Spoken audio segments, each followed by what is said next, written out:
Welcome to the Shoulda Bet More podcast presented by Gold Boys. Coming up on the show, Andy McCollough of The Athletic will join us. He has a new book on Clayton Kershaw, so we'll spend some time talking baseball. I haven't talked baseball in a little bit, so spend some time with baseball with Andy. And in a few minutes, I'll give you some thoughts because I do think there's a bet out there that's just completely mispriced that I really like.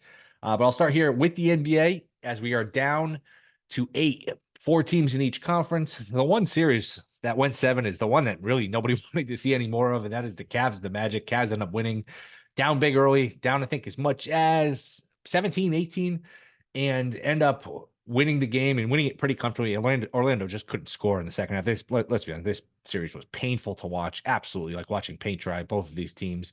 There was a lot of pressure on the Cavs because what they gave up for Mitchell, they tanked to get the Magic. And they will advance. They will get buried by the Celtics, barring some sort of injury to Tatum. Boston will either sweep or win in 5. Boston doesn't seem to sweep anybody, but that will not be much of a series as that will get going here in a couple of days. The other series, at least in the West, are good. Minnesota landed a haymaker because they steal home court right away. First score I saw, and the game started earlier than I thought. Thought it was like an 8, 9 o'clock game, which was supposed to be, but I guess because it was the only game, they started a little earlier. Minnesota's up 18-4. You figure they're in good shape. Before you could blink, I think it's like 31-27 Denver, and you say, all right, Denver answered the punch. Denver's in good shape here. Minnesota shows a lot of toughness, losing at halftime, and they just win the game and win it, not going away, but win it pretty decisively and take a 1-0 lead, take home court. They are now minus 130 in some spots to win the series, minus 150 in other spots. Truth is probably somewhere in between there. Now, look, we've seen this a lot. When a team wins game 1 on the road, they usually get buried in game 2, almost always. The team that's down 0-1, they need the game. First of all, they're usually better because they do have the home court. So this is usually the better team. They come out motivated, focused. The team that won game 1 on the road is kind of happy and satisfied, and they just get buried in game 2. So I would think that would happen in game 2. Denver's now laying 5.5. If I'm Minnesota, you know what? Get greedy. Instead of just being 1-1, which is a good scenario. Hey, 1-1, you would assign that going into game 1. Hey, we get a split. We did our job. And that's why these teams, when they win game 1, there's that level of satisfaction. But if I'm Minnesota, I don't want to say end the series, but you could basically put Denver on the canvas here. Down 2-0 going back to Minnesota, where you're in great shape, where Denver's going to have to win 4 out of 5 without home court, in the next couple of games. If I'm Minnesota, I want to get greedy here. I want blood. I want to win this game, and don't just mail it in and say, hey, we got our split. Again, I kind of think Denver gets them in game 2, and just because of that trend, but Minnesota's a hungry team. They did that to Phoenix where they said, you know what, we're up 2-0, but we're going to finish it. We're going to bury you in game 3, and we're going to win a game 4. So I'm not as confident in Denver. It would be, if I had to bet it, I would lay the 5.5 just because of that trend, but Minnesota is a good team in Minnesota. Look, I picked this Denver in 7, so I'm not going to just jump off after one game. And if it's 1-1, hey, long series, and I do think we're looking at a long series, but there are some matchups here that really favor Minnesota. First of all, everything Denver does, floaters, layups, back cuts, everything in the paint, alley-oops, Minnesota's size is very disruptive, and it is very hard to get clean shots off against that defense with their size, with not just Gobert, Reed and Towns. Positionally, they're very long and athletic with McDaniels and Edwards. And Denver doesn't get to the little free throw line a lot, and they don't really kill you from 3. And Murray doesn't look healthy. So again, I picked Denver in 7. If you're asking me right now who wins the series, I'll still say Denver. But if you gave me a lie detector test, I don't know that I'd pass. I think I think Denver might be in some trouble here. Again, long series. They still have Jokic. If they can just get 1 in Minnesota and make this 1-1 and get 1 in Minnesota. Hey, you get a 7th game at home, and I did pick at Denver in 7. I don't know here. Minnesota's live. Minnesota to me is very live, and I'd be careful about just assuming Denver crushes them in game 2. Although that's just, we've seen it so many times where these teams dominate. I'll say this: not only if Denver loses game 2, are they obviously in huge trouble. If this is competitive, this is a 3-point game, 2-point game with 5 minutes to go, I think that's major, major trouble for Denver just in terms of long-term, because Minnesota does have some advantages here. So hoping we get a good series, a long series. Minnesota is very good and very live here. The other series in the West, OKC, minus 120 against Dallas. This is interesting because this opened some places OKC with minus 140, which was too high. Other places, Dallas was like a small favorite. So again, we've settled somewhere between OKC laying 3.5 in game 1. To me, this is a fascinating series. Total coin flip. I would pick OKC here. Again, I don't know that I like it enough to bet it, but I just think OKC's been overlooked here, where people look at him and say, hey, great young core, great future. Yeah, they do have a great young core. They do have a great future, but their present is really good. They're really good right now, and they have a good home court. That's a team that's not hasn't been good in a while. There's not a lot going on in Oklahoma City, so when their Thunder are good, they show up and they're loud and they affect the game. Obviously, you want Luka among all these players, but Shea is just a level, just a notch below Luka. And this is gonna be a back and forth series. I'll tell you what I like here. Over 5.5 games. It's juiced. It's minus 170, but this is going to be a 6 or 7 game series. Nobody's sweeping. Nobody's winning 5. If you can just bet over 5.5 games and just bet basically, hey, somebody's going to win 6 or 7 and not even have to figure out who, I think that's probably the best way to play it. I think we are looking at a long series here, Mavericks and Thunder. Again, I'll just go kind of chalk here. I'll go conservative, and not conservative, but just kind of boring, where I'll defer to home team in 7, where long series and just the tiebreaker being that Oklahoma City does have the final game at home, the extra game at home. If this were in Dallas, I would certainly pick Dallas. If this were neutral, it's an interesting question. If this were on a neutral court, who would I pick? The fact that I have to think about it forces me to kind of pick Oklahoma City because this is in Oklahoma City. So if I can't decide who I'd pick on a neutral court, I have to take Oklahoma City when they have home court. That's just kind of where I'm at. Would not be surprised if Dallas won. And how weird would that be if it's a Dallas Minnesota conference finals, even Oklahoma City Minnesota conference finals? I know, I'm sure David Stern will be tossing in his grave at the thought of that. But hey, you get Luka possibly in it. It's just it would certainly be a weird one. Although Edwards is emerging as one of the next stars, the next star. I mean, he's got a little Dwayne Wade in him. He's got a little Kobe. He actually shoots it much, much better than Wade. So, I mean, he is, I know people throw around the Jordan comparison. I think that's blasphemy, even though I guess I just did it. But Edwards is a tremendous young player. So, fun teams left, fun series.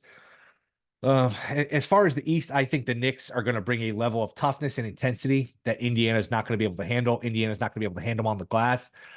Knicks are going to have to stretch out this rotation a little more because they basically been playing 6 guys. They've been playing at the end of the Philly series, they played the 3 Nova guys, they played Anunoby, and they played the 2 bigs. You're going to have to start to integrate more guys, the Burks, the Ochuas of the world. You can't just run these guys into the ground every night.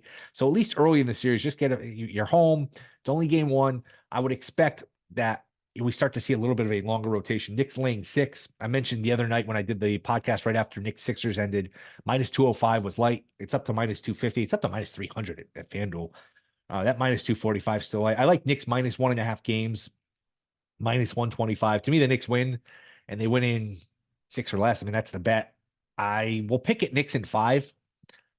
Wouldn't be shocked if it goes 6. I wouldn't be shocked if it's a sweep. I just think Indiana's a soft team. They didn't really impress me, but okay, you beat Milwaukee without their best players. Congratulations. I just think the Knicks with that home court, with their toughness, their rebounding, I think the Knicks win this series, and I'll call it Knicks in 5. I would not be surprised.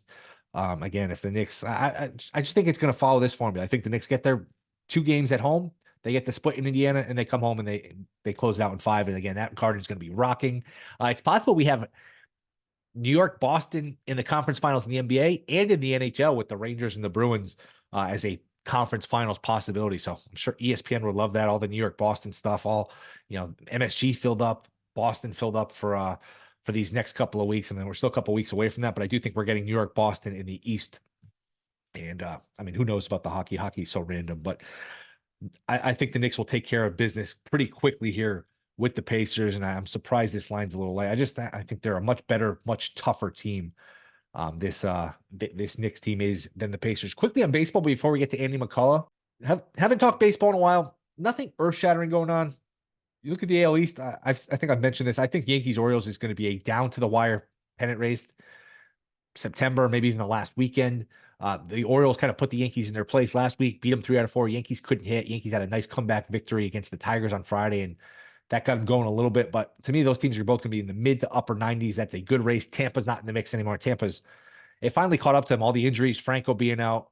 This is just not a Tampa team. They always do more with less, but they just don't have the talent to actually do that this year. The Red Sox have played better than people think. Toronto's always seems to be disappointing. So that's going to be the Yankees and the Orioles coming down the wire. But the one team I wanted to mention, the one bet I wanted to mention, the Oakland A's headed into Sunday at 500. They are 200 to 1 to be the 6 seed. Now, if they look, you can bet all these individual seedings at DraftKings. If they make the playoffs, they're 25 to 1 to make the playoffs. If they make it, they're probably not winning the division. It's going to take 88, 89, 90 wins to win the division. They're not that kind of team, but they've got a good bullpen. They've got a decent rotation with Wood, with Stripling. Mason Miller at the back end. Blackburn's a very underrated pitcher.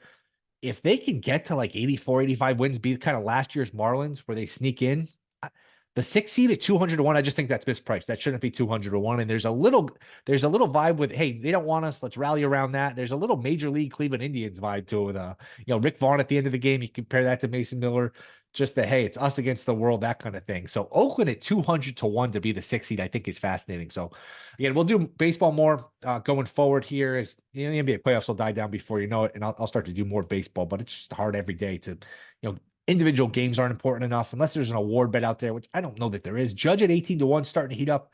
Maybe you just take a flyer on him as MVP and say, what, bad month, but he can get past that. There's enough time where he's going to have his week where he hits 10 homers in 8 games and then he's back in the mix and you're just happy you have the 18 to 1. I know he's going to be hard pressed to beat out Soto, who's on his own team, but again, it's a long season, a lot of baseball to be played. Very hard. If Judge is healthy, getting him at 18 to 1 is it's a bet you don't get too much. So keep that in mind. Again, we'll do plenty of baseball here as the playoffs not wind down yet. We're only in the second round, but there's going to be plenty of summer to do baseball. Once the NBA ends, it's basically nothing but baseball until we get football closely, which will be here. Which you start. We're already May 6th. Playoffs end, and I've been over this. I don't not to repeat it, but playoffs end takes you to the middle of June, and then you're a month, 6 weeks away from training camp, preseason. So we'll have plenty of time to do baseball. But the A's at 200 to 1 to be the 6 seed, I just think that's mispriced. I think that should not be the number. It should be much lower. When they're 25 to 1 to make the playoffs, they should be 200 to 1 to be the 6 seed because they're 200 to 1 to be the 5 seed too. If you want to just take a couple of bucks, pizza money, and sprinkle it between the 5 and the 6. They're probably not getting the 3 and winning the division or the 4 or anything like that. If they do get in, it would have to be sneaking in. Of course, they can look like the team of last year and just start to play poorly and still look like a dumb bet. That's entirely possible, but it's not that bad of a team here. It's really not. They are vastly improved from what they were last year. They got a good bullpen. They got some good arms. It's not a terrible team, and that's a fun bet to have in your pocket. But we'll do a little more baseball with Andy McCollough of The Athletic. That is next. This is the Shoulda Bet More podcast. All right, we are back. Shoulda Bet More podcast. He is a senior writer for The Athletic. He is the author of a great new book called The Last of His Kind, biography of Clayton Kershaw. And he joins us now. It is Andy McCollough. Andy, what's going on, man? Thanks for coming on. Yeah, thank you for having me.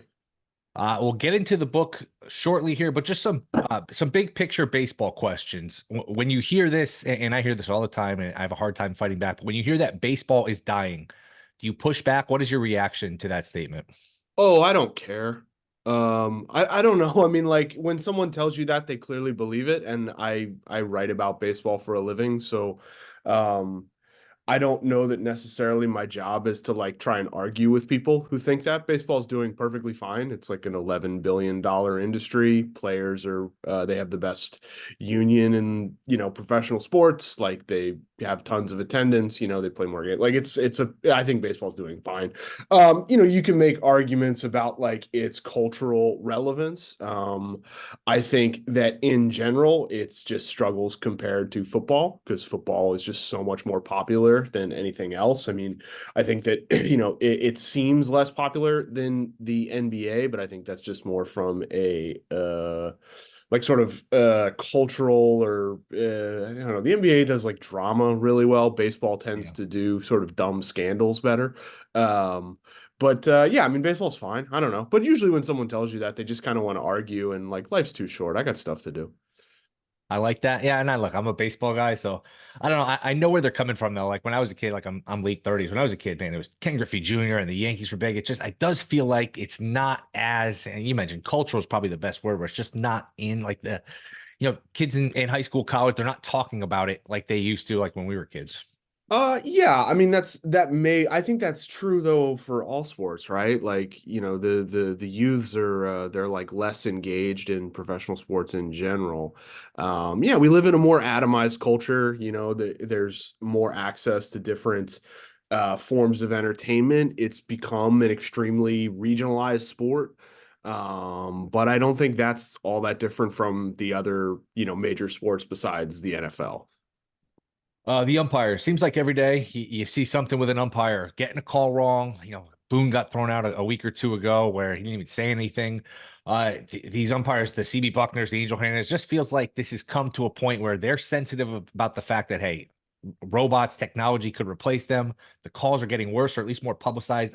When you talk to people around baseball, what is the sense? Is there something that's going to be done about this? Is this just part of the game? What are your thoughts here on the umpires? Well, the robot ump is coming in some form or fashion. I mean, they don't implement things in the minors if they're not going to bring them up to the majors, right? They're testing it out now. I do think, to be honest, I think the umpires get an undue amount of criticism. I think they're in general really good, like really, really good at their jobs. I think they've gotten notably better in the last 10 to 15 years. I think there are some obvious outliers, in terms of performance. I think that they are more I think that we have given basically players and coaches and managers free reign to just sort of harass these guys all day long and just scream at them and curse at them and behave in ways that, like, in normal society we've sort of decided that's not how you want to treat people. And then when the umpire, their only real recourse is to throw someone out when they are like, all right, get out of here. It's like that umpire's making it all about himself. It's like, no, maybe he's just annoyed that manager swears at him every day, when he's trying to do his job and is generally pretty good at his job. So, I mean, I think the robo umps are going to be, they're going to be phased in. I think in general, most people don't necessarily want that. I think they like, working with umpires. I think umpires are generally, as I said, really good. There's just some outliers that get more attention now. And I honestly believe there's just a misconception in the public about, like, how good these guys are. And the idea that umpires come to the ballpark trying to make it about themselves is just kind of preposterous. When you say robot umps are coming, do you think, like, because I don't know if that's what I want, but I don't mind. Like, I've seen a challenge system in the minors where, hey, bad call, the batter taps his head, they quickly Uh-huh. fix it. Is that kind of what you mean? Is that you think where Yeah. we're starting? Okay, yeah, Yeah, that's not. that's where it would start. Yeah. And I think, and that's something that a lot of players have been talking about for years. Like, I know, used to cover the Dodgers, and like Rich Hill would always talk about, like, he would throw curveballs at the top of the zone and the umpire would just sort of kind of give up on it because, like, visually you're like, okay, that's a curveball. There's no way that's a strike, and then he would be like, no, it does, you have to stick with it. And so I understand from the player's perspective is that they're trying as hard as they can. They want to be rewarded for, hitting sort of the rectangle. And so, yeah, I think the challenge system would be the way that it would be implemented. I don't know how close that is, though. When the Otani scandal happened, I think a lot of people, myself included, were skeptical this is the real story. It appears that was. What was your reaction when it came out? And this has kind of died down where I guess, Otani was telling the truth and this guy was stealing money from Otani. Is that where were you at with this story? And Yeah. yeah, go ahead. I had to cover a lot of it for The Athletic, and so I was pretty deep in the weeds and talking to folks, about it. And so I think that, as you said, Ipe Mizuhara, he has turned himself in. There's an expectation that he's going to plead guilty. I do not believe he has entered a plea yet. I believe he's supposed to be arraigned on the 9th.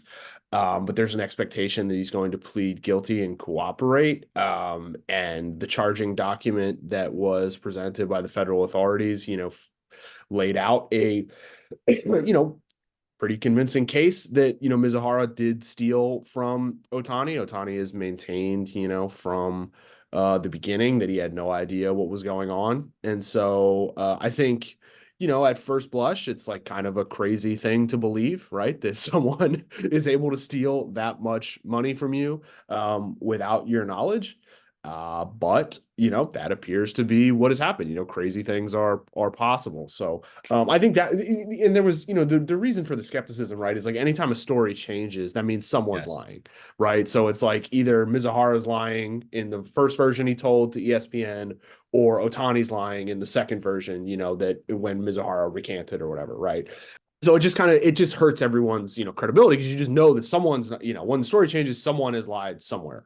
But yeah, I mean, based on everything that, the government has been able to bring in so far in the investigation, it seems like Otani's told the truth. Mizuhara stole the money to, fund his gambling debts, which he did, without Otani's knowledge. Otani is said to basically sleep all day when he's not at the ballpark. So I guess that's a lot of time to be, firing up bets on college soccer and stuff. So yeah, but it was it has died down a bit for like Yeah. something that's probably the craziest story in quite some time. Yeah, so I mean, it appears baseball did dodge a bullet, and if it turned out Otani was betting, it would be just obviously a whole different level to that story. But you talk to people around baseball. We've had football players get suspended for betting. We've had the Jonte Porter in the NBA. Does Hmm. baseball? Do you get this sense? Hey, baseball players bet. They got a lot of time on their hands. Sure. They watch football. They watch these other sports. Do you get the sense? Hey, with all this betting being prevalent, that a betting scandal, a betting controversy is just a matter of time. I mean, it happened. It just happened Yeah. with with Otani, right? Like, and while it appears, that he's not guilty of anything, he hasn't been, accused of anything. Like, you've already seen how possible it is. And look, like lots of people, gamble on sports now. It's something that has been effectively legalized, in a majority of the country. And so, baseball's concern is they don't want athletes betting on baseball, and that's a pretty solid red line that has existed for forever. And, it's like the one rule that, Rule 21 that everyone in baseball knows.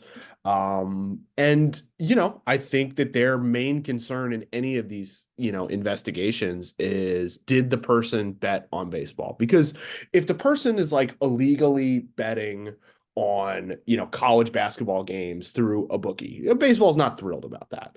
But the punishments for that are more like it's like a fine. Maybe there would be a suspension, but the precedent suggests it would be a fine. If you were caught betting on a baseball game in any form, a game you're not involved in, it's a year-long suspension. If you bet on a game you're involved in, it's a permanent ban. I mean, the rules are like they're as harsh as possible for this. So outside of that deterrent, I'm not totally sure what they can do at this point. Where do you stand on the baseballs? A lot of people think the baseballs are dead. You talk to players, are the ball's inconsistent and the ball's just not flying out as much? What's going on here with the Which is ball? it this year? They're dead this year? I think they're dead this year. Okay. All right. Well, we'll see. I mean, they're dead. Then some years they're alive. Then some years they're mushy. Then Yes. some years, I mean, it's one of the hallmarks of Rob Manfred's commissionership is that the composition of the ball comes into question every year. I think it's early. I think that pitching has never been better. I think the weather is bad. The ball normally behaves in a more deader fashion at this time of year than any other time. And so I tend not to get too wrapped up in like a month-long sample. But yeah, it's, we could in June when the weather is better and all of a sudden the ball's soaring out again, we might hear that the balls are alive. I tend to think that they're fine. But players continue to gripe about it. Do you hear that from players though, just either on the record, off the record, that hey, this ball's different, this ball's not moving, this ball's doing whatever? I haven't talked to any guys Okay. about the balls this year just because like I don't care, and like that's not to be rude to your question. It's just like, if guys want to, they're griping. I didn't even know that the guys were griping about the balls this year. It's, Yeah. it's kind of a fact of life. I mean, it's more so betting community because a lot of people will bet on home runs and bases, and like obviously, if you're betting on these games, it takes into account the total, things like that. So, Right. Well, how do they know the ball's dead? I think I'm trying to look for the stat as we talk out. There's some stats where like this many balls were hit at this exit velocity, this launch angle last year, and this X percentage of them went out, and this year it's not close to that. So there is some data that backs it up. But again, it's minor issue unless you're betting these games, betting the total. So I don't know. Just thought Yeah. I'd throw I it mean, out there. is that controlled for the time of year and temperature? It's a good question. I mean, that I don't know, to be honest. Yeah. I don't know. I mean, Uh, it's starting to get a little warmer, but you do bring up a good point where hey, maybe that is part of it. Yeah. Before we get to Pitching's just book, gotten a lot better. Anyway, no, I sorry. mean, no, these guys, I mean, they all throw hard, they all throw with a lot of movement. It's Yeah. incredible. The book, Kershaw, fascinating subject. You hear Kershaw's name, and I think people think, I guess, two different things. One of the best regular season pitchers of all time, but a postseason resume that is nowhere close to the regular season resume, where the regular season resume is 95% of what he's done, and the postseason's 5%. It's just how we are as sports fans, where Hmm. we look at guys' playoff performances. Is Kershaw aware of that? Does he object to some of that? What are Kershaw's thoughts on the splits between the regular season and the postseason? Yeah, I mean, very, very aware of it. Has suffered through, the pain of those experiences, I think a lot more acutely than anyone else. I think that one of the challenges in the book is that I don't think there's an overarching explanation for the difference, and his ERA in the postseason is about 2 runs higher than his regular season ERA.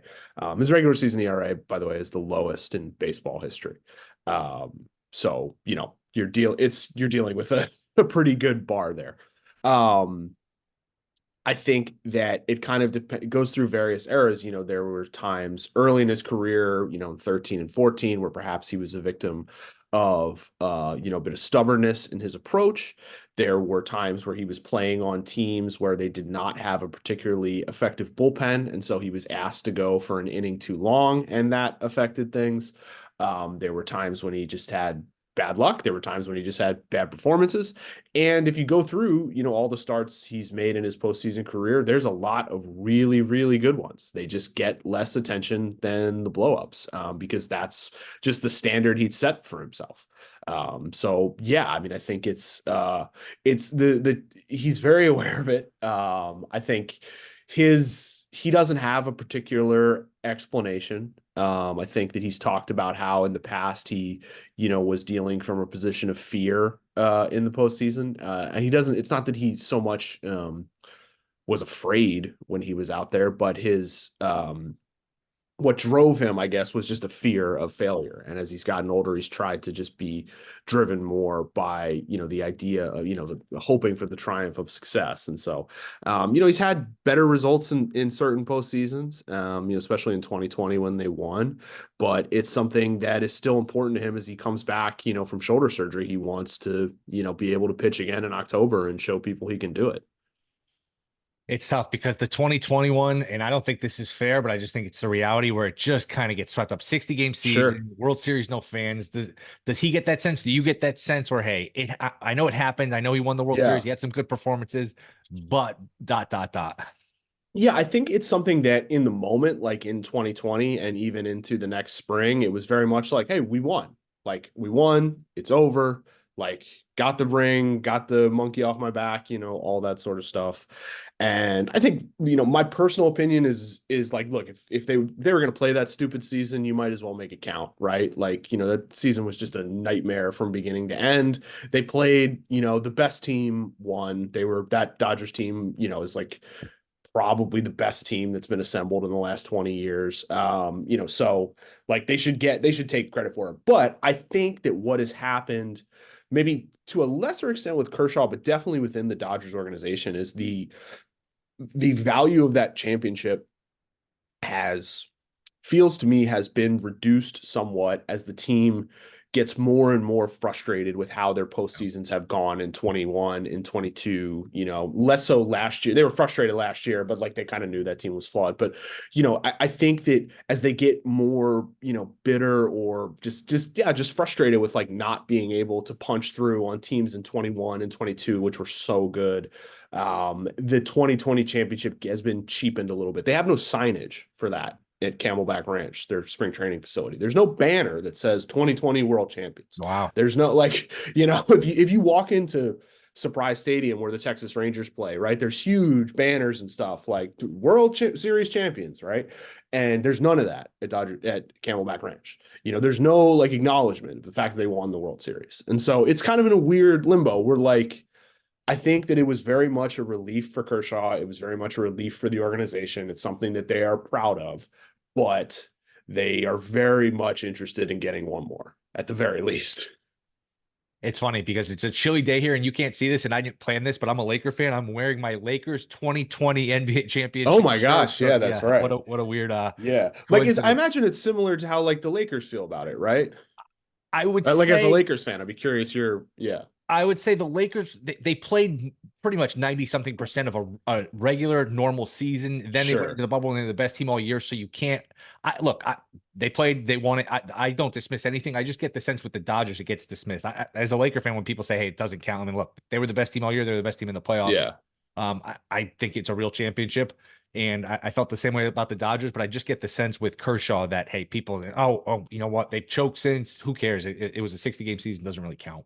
Yeah, I think what's funny to me is like when people say, "Oh, it's a 60-game season," it's like, did you think the Dodgers weren't going to Exactly. make the playoffs? Exactly. I mean, Like I think they went 46 and 14. I mean, they were they absolutely played at dominant. the same pace as the 2001 Seattle Mariners. Like it's the best team in the last 20 years. It's an incredible baseball team. And there wasn't even a trade deadline where they could have Right. like added, right? So um I look at it as like if you want to discount it, you can discount it because it's a weird COVID season. There was no off days in the postseason. Like, but it's just sort of like, look, they played enough of a season that it was very clear who the best team was. They played a bigger tournament than they'd ever played Yep. before, and the Dodgers won at the end. If you're not going to count that, okay, whatever. I don't care, but I certainly wouldn't begrudge Dodgers fans, Dodgers employees, Dodgers players from championing it as a real title because it is. Yep, that gets lost because they had to play Milwaukee in a best 2 out of 3, and that was before this extra round of playoffs. And even now Yeah. they wouldn't have to do that, which that's a very tricky series. Anyone Yeah, can lose two out of three. you gotta flip a coin. Yeah, Yes. exactly. Like, so and they played, these weird series that had no off days, which actually benefited them because it was more like the regular season. But even so, I mean, I don't know. The 60 game season thing, if the Dodgers had gone 30 and 30 that year, I think you can maybe make that argument. They were very clearly the best team in baseball. And they were down 3-1 in the NLCS to the Braves Hmm. and losing in game 5. And I don't know if you remember the game. The Braves had men on base all Oh night with yeah. one hit. It was 4-0. Would have been 4-0, 5-0. I think that was the game Will Smith went deep off the other Will Smith. And that kind of Hmm. took the game where Yeah. these people that are anti-Dodgers, if they lost that series, people would use it against them, but they won, so it Of doesn't count. course. So, I mean, it's just the Yeah. way I it mean, look, goes. I get that people, like for fans, like if you want to discount it, that's fine. The whole point of, being a fan is talking shit on other fans. It's Right. fun. But like I feel like for, people in the industry to discount it, that feels a little silly to me. Why is it called The Last of His Own, Last of His Kind, which is a great book, and I encourage people to get it. Yeah, because what interested me about there's a lot of things that interested me about Kershaw, but I really believe that he is pretty much the last ace that baseball is going to produce. Garrett Cole has a chance, if he's able to come back healthy and to be a sort of guy. But the way that the sport has changed its expectations and its sort of requirements for what it means to be a number one starter, I think Kershaw really is the last one who's ever going to like fill that sort of void, both from a statistical standpoint and from a narrative standpoint. And I thought that the way that he's, sort of conducted his career, the selflessness he demonstrated in a variety of, postseason, opportunities, pitching on short rest, coming out of the bullpen, all that stuff are things that are no longer expected or even asked of, from top level pitchers. And I wanted to sort of get into that, and through the book. And also it sounds cool, so that was a big part of it is I thought like the Of title course. sounded good. So yeah. Does he see and get you out here in a couple minutes? Does he see Bumgarner's career and say, "Hey, I'm much better than this guy," but everyone loves Bumgarner is this great like postseason performer. I know I'm Uh-huh. better than him. Does that frustrate him? Because there's a natural parallel, same era, same division, Yeah. both left-handed pitchers. Yeah, well, it's in the book. Madison Bumgarner thinks Clayton Kershaw is the best pitcher who ever lived. Wow. So, I think Kershaw has a lot of respect for Bumgarner and, has, really admires the way he's conducted himself, but only one of those guys is going to be pitching in 2024, Yeah. And I think it's an interesting comparison, and it's an interesting way of looking at how reputations kind of become fixed, I guess. Because Bumgarner has won 3 championships, and I'm not saying this to take away from him in any way, right? He was the number 4 starter on the team in 2010. He was not particularly good in 2012 in the postseason. And in 2014, he was incredible. Like, it was one of the best. I covered the Royals then. I remember being at Kauffman Stadium when he came in the 5th inning of Game 7, and I was just like, this guy's not leaving till this game's over. But that was incredible. But I think that doing what he did in 2014, it becomes this sort of halo that goes around, and whatever else happens for the rest of his career, he's sort of knighted as a, this postseason great. And look, he had a great career. He's, been wonderful, but he's never had a regular season close to what Kershaw does in an average regular season. He's never finished higher than 3rd in a Cy Young voting. And he's had a lot fewer postseason opportunities in part because of that. Part of the reason that Kershaw's in the postseason every year is because he was the best pitcher in baseball for so many seasons and was able to get his team, into the dance. And so I think it's just kind of an unfair comparison for both, in that in order to explain why Kershaw is so much better, you almost have to be rude about Bumgarner, you Right. know. But like, yeah, it's they're not super close, but they're friendly, and I think there's a lot of mutual respect there. Yeah, it's just how people view the sport. Where Kershaw is a much, much better Yeah. performer, much better pitcher than Bumgarner ever was, and then Bumgarner just feels like is viewed more positively. By the way, should they have sent Alex Gordon on that night in Game 7? Watching it uh, live, I thought they should have, but I never got a good angle. I agree. Yeah, in the moment, I was like, you got to send him. And Yeah, then, up and down in the organization, they're like, are you crazy? Like, he would have been out as Mike Jerschley, the third base coach, famously said, someone asked him, was like, were you afraid that you were gonna send a guy and the World Series would end on a play at the plate? And he goes, no, if I sent the guy, the World Series would have ended in a rundown. Like he was getting, like he had no chance, he basically felt like. But in the moment, I was like, oh, he's 100% getting sent here. yeah, That was a I did fun too. game. I think it was Halloween night. I think it was. It might have been, I yeah, it think it might have was. been. All right, last one before we get out of here. Appreciate your time. This is a betting show, so any predictions you want to make on the record? Anyone you think is going to win the World Series award, Rookie of the Year, MVP?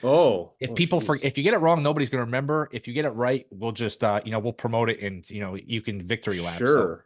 free roll. Shohei Ohtani will be the National League MVP. Oh, okay. Okay. I know a lot of people like how do you pronounce it? Paez for Rookie of the Year. Yeah, yeah, Pages. Yeah, yeah, Yeah, he's yeah, come on yeah. strong. It's a He's great been rookie good. Yeah, class. he's been good. Yeah, yeah. It's just hard with rookies. He's a guy who like had kind of holes in his swing in the minors, and so like when a guy like that who has questions about him comes up and has success, you wonder like, okay, is it good luck? When will pitchers figure him out and something like that? But yeah, I mean, I think the Phillies have a real chance to win the National League East. I think, the Braves losing Spencer Strider kind of puts them at a disadvantage in a way that they just haven't been. I think that's going to be a lot more competitive of a race. Um, yeah, that's about it. I don't know. It's been an interesting season so far, but the only major thing I feel like that has happened that kind of changes anyone's like sort of championship potential is, Strider going out. Yeah, and it's just the nature of baseball now. It's the nature of the postseason. You just get in and you hope the ball bounces your way because there's really not a lot of rhyme or reason in terms of, hey, this is the best team. Well, yeah, well, they're the best team in May. We'll see how they do, Columbus Day weekend. Exactly, exactly. Yeah. Andy, you're the best. Let everyone know where they can find you, where they can find the book. Yeah, sure. The book will be out on Tuesday. If you want to get in a pre-order before then, that would be great. Pre-orders are good for business, but you can go wherever you buy books, bookshop.org if you want to support, one of your local indies, Amazon, Barnes and Noble. If you buy books from a place, that's a place that sells this book. So please give it a shot. I worked hard on it and I want people to read it. All right. The book is called The Last of His Kind. Andy McCollough, appreciate a few minutes here. Hopefully we'll catch up here down the road. No problem. Thanks for having me. All right, that will do it. Thank you guys for listening. Thank you to Andy McCullough. We will be back middle of the week. Don't forget to rate, review, subscribe. See you guys then.